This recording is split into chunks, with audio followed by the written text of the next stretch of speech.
जय श्री कृष्ण। राधे राधे। दोस्तों, 26 अगस्त 2024 कृष्ण जन्माष्टमी के दिन घर में इस जगह पर रख देना केवल 3 मोर पंख, घर से दुख दरिद्रता जन्मों जन्मांतर की गरीबी से हमेशा के लिए मिल जाएगा आपको छुटकारा, जिसके बाद ना तो कभी घर में पैसों की तंगी होगी, ना ही घर में अशांति रहेगी। नमस्कार दोस्तों, स्वागत है आप सभी का। दोस्तों, वास्तुशास्त्र में मोर पंख का बहुत ही अधिक महत्व होता है। वास्तुशास्त्र के अनुसार घर में मोर पंख का होना बहुत ही शुभ होता है। ये जिस स्थान पर भी होता है वहां की नकारात्मक ऊर्जा को जड़ से नष्ट कर देता है। शास्त्रों में मोर पंख को सुख, समृद्धि और घर की उन्नति का प्रतीक माना जाता है। ये अत्यंत चमत्कारिक होने के साथ साथ ही घर के वास्तु दोष को भी कम करने में सहायक है। लेकिन वास्तुशास्त्र में मोर पंख को घर में रखने के कई नियम बताए गए हैं। अगर आप जन्माष्टमी जैसे पावन पर्व पर घर में मोर पंख लाते हैं तो ये आपके लिए काफी चमत्कारी सिद्ध होगा। लेकिन घर में मोर पंख रखते समय इन नियमों का पालन अवश्य करना चाहिए, तभी इसका जीवन में सकारात्मक प्रभाव देखने को मिलता है। वास्तुशास्त्र में मोर पंख को रखने की सही दिशा और स्थान के बारे में बताया गया है।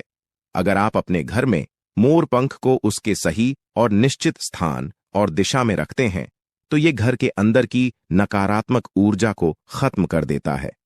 मोर पंख घर में रखने के बहुत से फायदे हैं, लेकिन धन, धान्य और संपत्ति के आकर्षण के लिए इसका सबसे अधिक उपयोग किया जाता है। अगर आपके घर में पैसे को लेकर के आर्थिक तंगी है, धन का खर्च अधिक होता है, घर में पैसा नहीं आता है, पैसा आता भी है तो ठीक से बरकत नहीं होती है, तो आप अपने घर पर मोर पंख जरूर लेकर आए और उसे सही दिशा में स्थापित करें।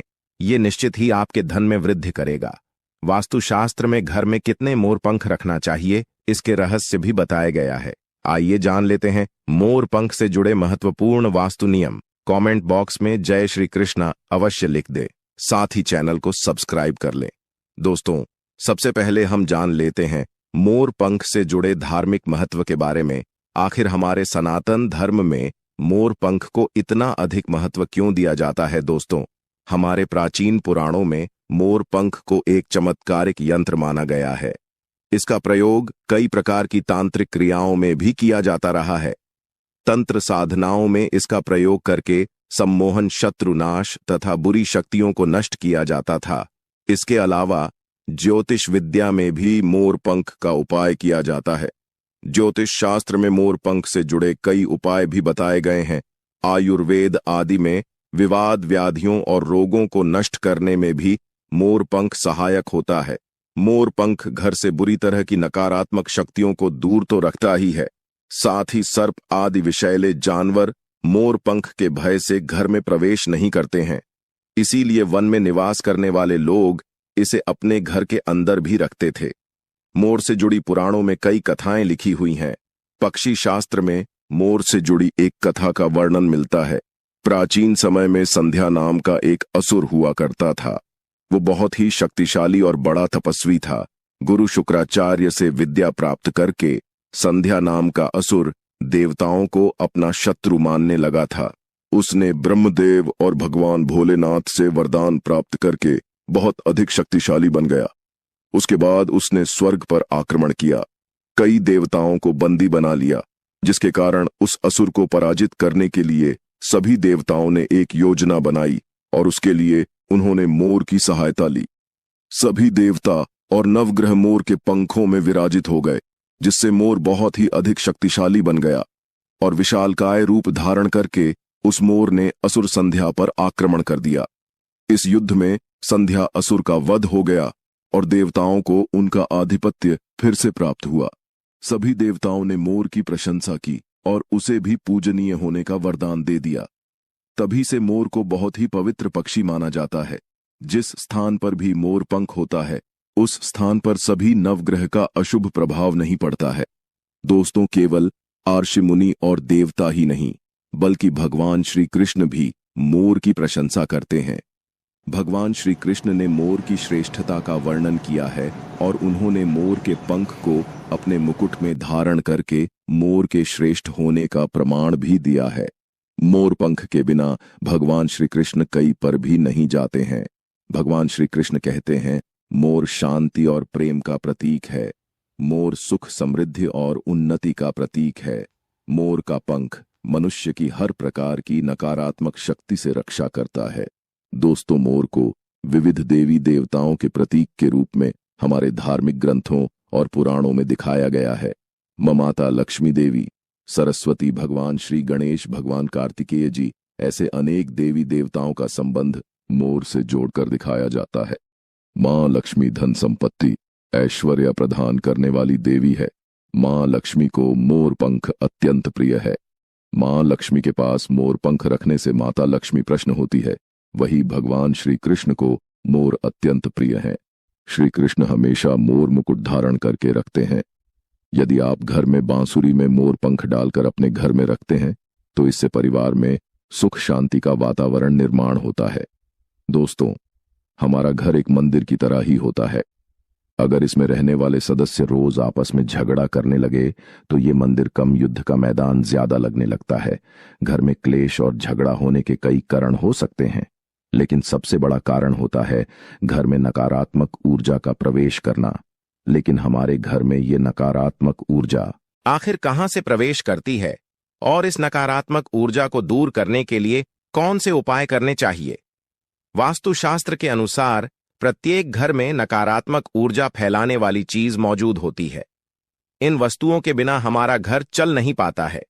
इन वस्तुओं को तो हम घर से बाहर नहीं निकाल सकते हैं, लेकिन उस नकारात्मक ऊर्जा को अवश्य ही घर से बाहर निकाल सकते हैं। इसके लिए हमें मोर पंख का उपाय करना चाहिए और उसे अपने घर के मुख्य द्वार के पास आप हवा में जोर जोर से हिलाएं।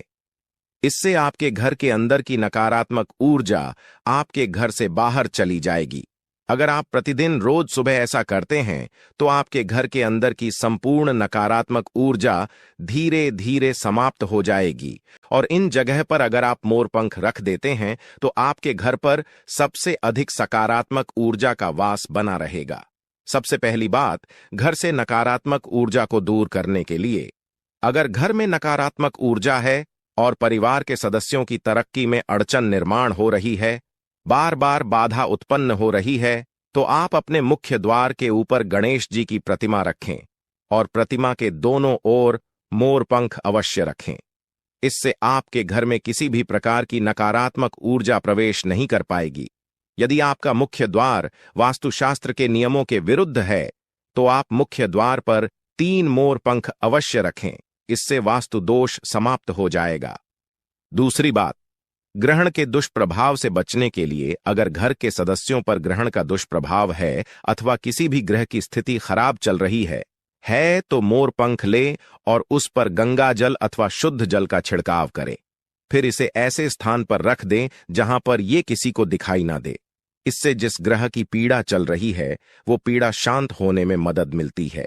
तीसरी बात, बुरी नजर से बचने के लिए दोस्तों, अगर आपके घर के किसी सदस्य अथवा किसी बच्चे को बुरी नजर लगी है या उस पर किसी की बुरी नजर का प्रभाव पड़ा है तो सोते समय उस बालक या व्यक्ति के तकिए के नीचे मोर पंख रखें और दूसरे दिन इसे किसी बहते जल में अथवा कुएं में डाल दें।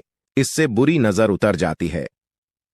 चौथी बात, अगर आपके बच्चे का पढ़ाई में मन नहीं लगता है, अगर घर के विद्यार्थियों का पढ़ाई में मन नहीं लगता है, उनकी याददाश्त कमजोर है, पढ़ाई करते समय बार बार नींद आती है, तो विद्यार्थियों को मां सरस्वती के सामने मोर पंख रखकर दूसरे दिन उस मोर पंख को अपनी किताबें में रखना चाहिए।